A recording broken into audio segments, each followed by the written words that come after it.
안녕하세요. 반갑습니다. 심산 진로 컨설팅의 심산 원장입니다. 오늘은 결혼과 이혼의 법칙이라는 주제로 강의를 해드릴까 합니다. 이제는 시대에 걸맞는 결혼과 이혼에 대한 교육이 있어야 합니다. 왜냐하면 명분이 없이 결혼을 하면 헤어지기 때문입니다. 여러분도 잘 아시다시피 남녀가 연애를 하는 정년기는 대체적으로 20세부터 26세 정도지요. 그리고 남녀가 결혼하는 결혼 정년기는 대략 27세부터 33세 정도로 보시면 됩니다. 자, 남녀가 연애를 하거나 중매를 해서 결혼을 했다면 잘 살다가 자식이 만 21세, 즉 성년이 되었을 때 이혼 여부를 결정하는 것이 바람직합니다. 그리고 남녀가 부부가 되려면 서로서 성격과 수준이 맞아야 합니다. 왜냐하면 성격과 가치관과 수준이 잘 맞지 않는 사람과 평생을 함께 사는 것은 지옥과 같습니다. 유명한 사회학자 몽테스키에가 이런 말을 했죠. 이혼은 선진사회의 필수품이다. 이렇게 갈파했듯이 가치관과 이념과 성격이 맞지 않는 사람과 헤어지고 결혼을 2번 하는 것은 결코 잘못이 아닙니다. 그리고 결혼식을 할 때, 남녀가 결혼식을 할 때 결혼식의 주례사와 결혼식의 축사와 결혼식의 축가는 신랑과 신부의 취향과 뜻에 맞는 사람을 선택하는 것이 좋습니다. 자, 주례가 일방적으로 써온 주례사를 읽거나 상투적인 축사는 아나님만 못합니다. 그리고 이 주례나 덕담을 하는 사람은 인품과 자격이 풍부해야 되는데 인품도 떨어지고 자격이 부족한 자가 주례를 서게 되면 그 커플은 얼마 가지 못해서 깨지는 경우가 발생을 합니다. 그리고 형식적인 주례사 대신에 양가 부모가 덕담 형식으로 신랑 신부와 하객에게 진솔하게 이야기하는 스토리텔링식의 덕담을 해주는 것이 훨씬 더 좋습니다.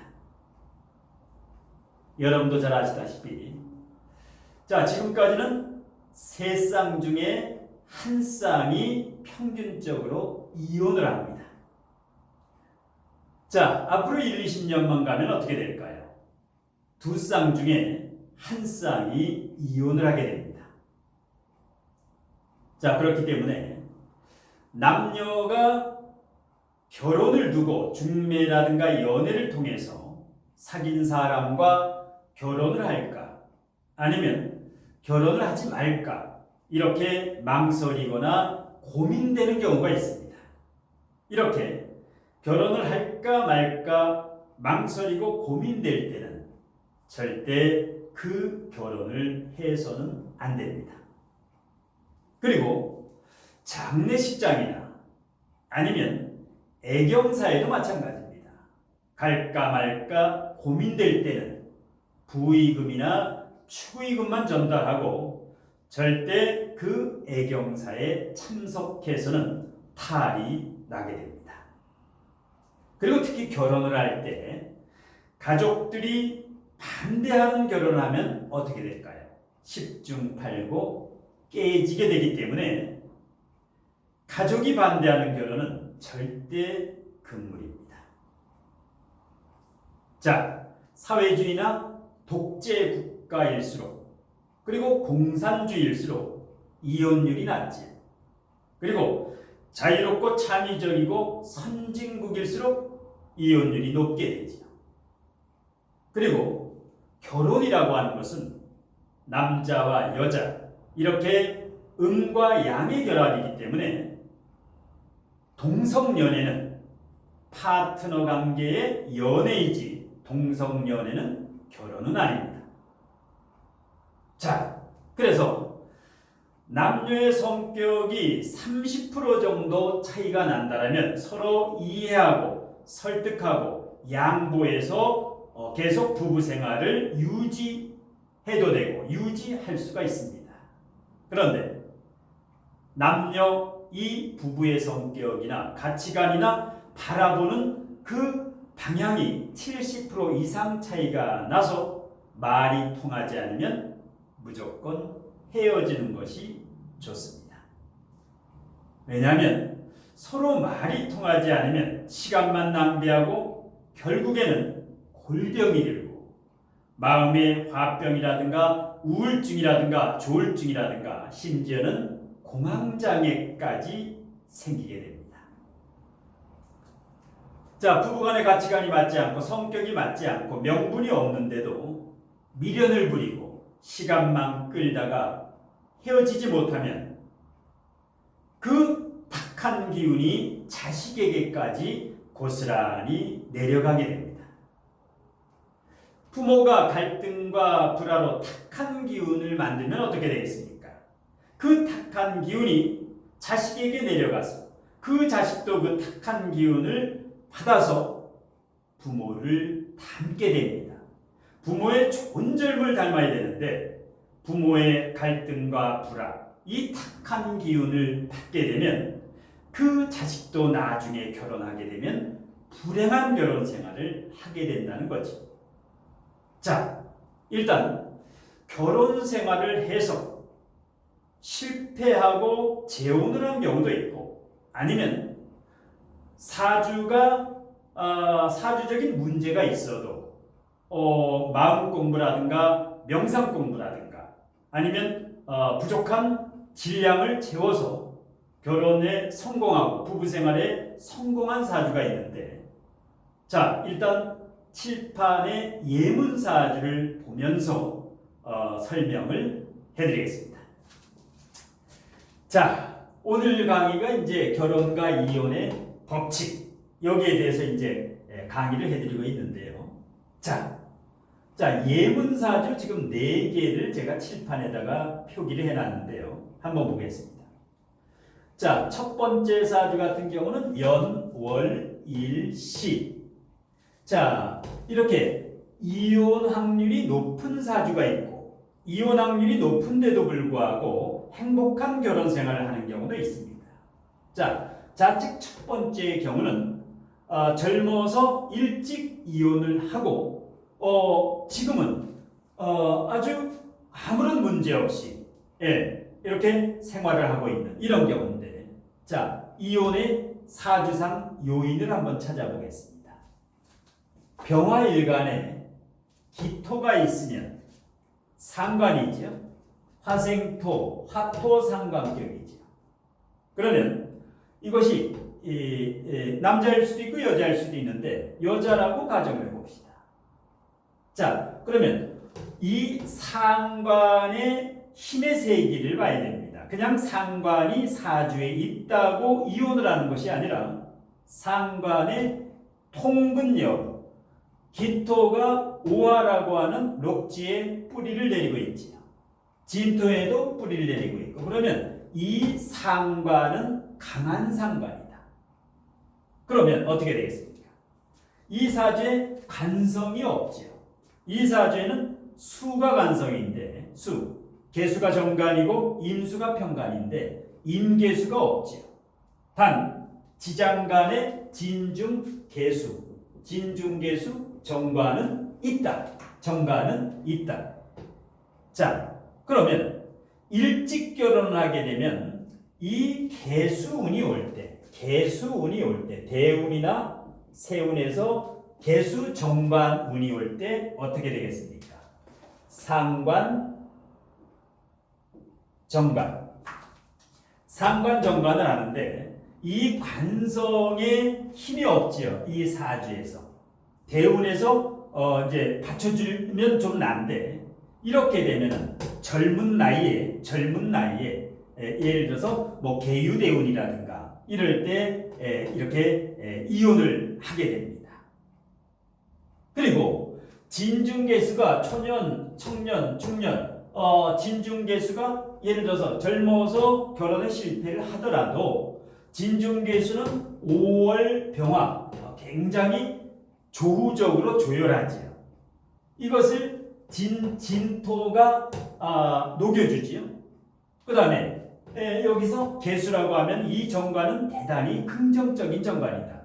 그래서 상관이 있다고 불행한 것만은 아니다.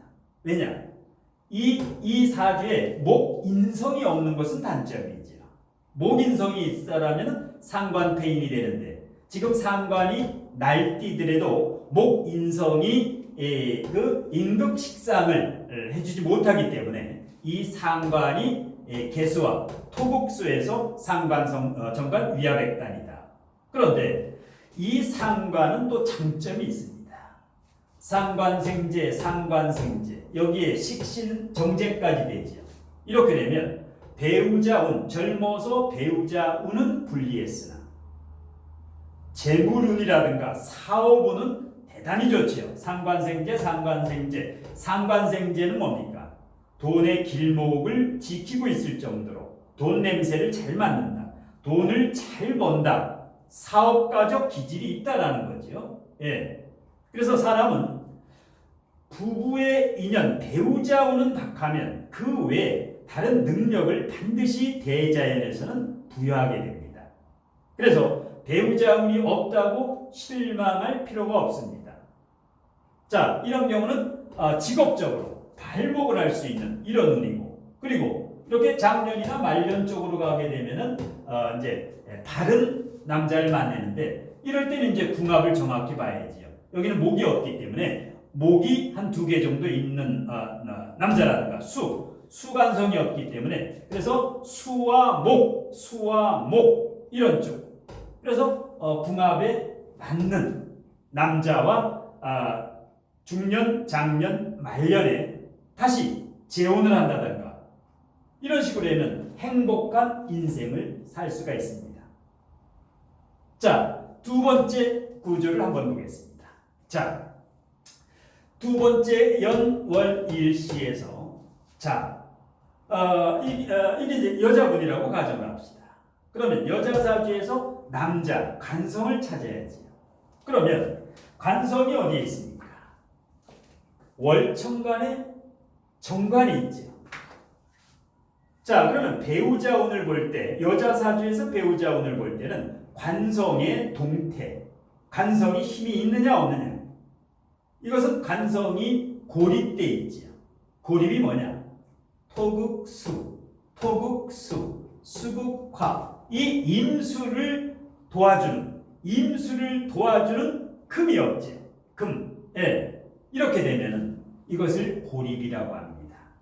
그러면서 정이막 목으로 가려고 하죠. 이러니까 이 정관은 사주에 있으나 없는 존재와 마찬가지다. 무존재와 마찬가지다. 이 사주에서 그야말로 계륵 거의 쓸모가 없는 존재나 마찬가지다. 그런데다가 어떻습니까? 정화일간에 무토면은 상관이지요. 화토상관이지요. 진토도 상관이지요. 술토도 상관이지요. 그러면 상관정관 완전히 둘러싸여 있지요. 그러면 이 정관, 이 남편은 여기서 살 수가 없죠. 그래서 이제 이런 경우도 실제로 지금 이제 이혼을 하는 경우인데 반드시 이혼을 하게 되지. 그렇지만은 마찬가지 위사주와 같지요. 화토상간의 무인성 사주지요. 위에도 인성목이 없고 아래도 인성이 없지요. 물론 진중 을목이 있고 미중 을목은 있지만 원국에 인성이 없다. 그러면 인성은 브레이크지요. 이 상관이 정관을 때리지 못하게 브레이크를 잡아주는 건데 인성이 없다 보니까 결국은 이 정관은 날아가게 되죠. 날아간다라는 것은 이혼을 의미합니다.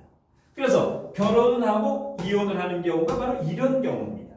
그러면 이혼을 하고 잘 못 사느냐? 그게 아닙니다. 이혼은 이혼이고 본인의 직업, 살아간 인생은 인생입니다. 자, 이렇게 되게 되면은 정관, 상관, 정관, 상관, 정관. 그렇지만 이제 긍정적으로 한번 봅시다. 자, 이것이 이 비경겁제가 강하지요. 비경겁제가 가면서 식상이 강하면 사람을 상대로 하는 어떤 영업이라든가 이런 쪽 화토가 강하니까 어떤 뭐 미용이라든가 피부라든가 이런 쪽으로 하게 되면은 이 사업성은 상당히 강하다라고 보면 됩니다. 그러면 이 이혼 후에도 충분히 재력은 구축할 수가 있다라는 얘기죠. 그리고 이런 경우는 이제 결혼에 실패하고 이혼하고 나중에 재혼을 대운의 흐름에서 하되 역시 목과 그다음에 금이 위사주하고 비슷하죠. 위사주는 수와 목이 필요한 여기는 뭡니까? 목과 금이 필요하죠. 이럴 때는 상대가 재혼을 할 때 목과 금이 강한 궁합에서 가장 잘 맞는 게 오행궁합이죠. 결혼을 하되 이렇게 식상이 강한 상관격은 배우자도 유부남이라든가 한 번 결혼에 실패했던 그런 남자 중에서 인후지덕하고 덕이 있고 본인과 가치관과 이념과 성격이 맞고 이런 사람은 반드시 나타납니다. 그런데 한 집에서 꼭 결혼 생활을 해야 되겠다 이런 생각보다는 이렇게 상관이 워낙 강하고 상관정관이 될 때는 연애하듯이 뭐 주말 부부라든가 월말 부부 아니면 뭐 글로벌 결혼도 됩니다. 이 다소 특별한 재혼을 하면 상당히 발복을 할 수 있습니다. 그래서 이와 같이 젊어서 상관정관 역시 상관정관이 일찍 오는 게 오히려 나을 수가 있다. 오히려 살다가 1, 20년 살고 나서 이혼하고 이 자식들까지 불행하게 만드는 것보다는 상당히 빠르게 결정을 하는 게 이게 솔로몬의 선택이다. 이렇게 볼 수 있습니다. 자, 그 다음에 세 번째 경우를 한번 보겠습니다. 대체적으로 문제가 거의 무관성. 여기는 관성이 있는데 고립이고 여기도 무관성이죠. 자, 역시 정화일주면은 수가 관성인데 진중 개수는 있죠. 말년에 진중 개수는 아주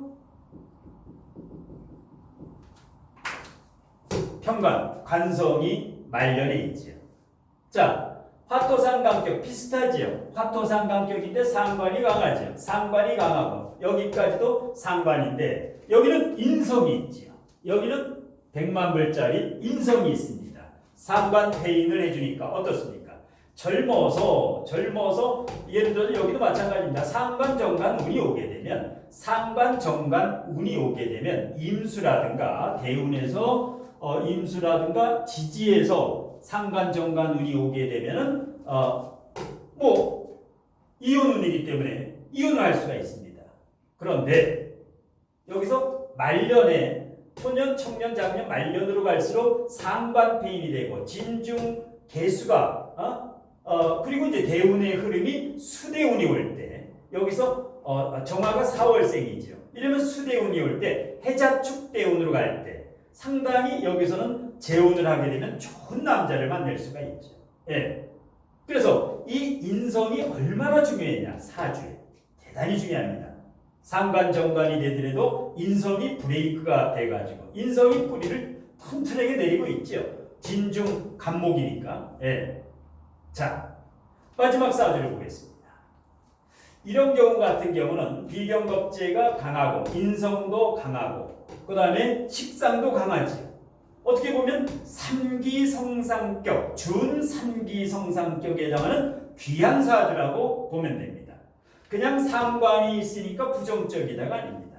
여기에서 상관은 뭡니까? 진로, 직업을 나타내는 금수상관격이기 때문에 이렇게 연천간의 상관, 연천간, 월지의 상관과는 천양지차입니다. 월천간의 상관은 상간, 정간, 위화백단의 폐해가 강한 경우가 많은데 시천간은 뭡니까? 이것은 귀격이지요. 금수상관격의 말년의 직업 진로적성을 의미합니다. 금수상관격 언변수를 활용하는 토생금, 금생수, 입력과 출력이 원활하게 되지요. 이런 경우는 무간사주라도. 자, 관성이 술중정화가 있지요. 술중정화.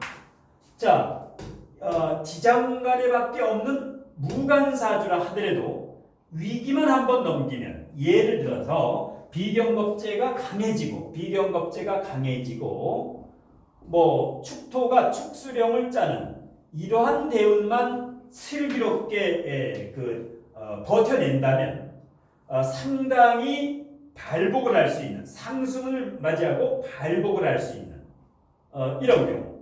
그리고 이제 실제적으로도 이러한 경우는 이렇게 인성이 강하고 비겁이 강하고 식상이 강한 경우는 이제 일반 이런 이제 내면의 질량과 내공을 키우는 이런 공부를 하게 되면은 아주 미래가 전도유망한 이런 사주입니다.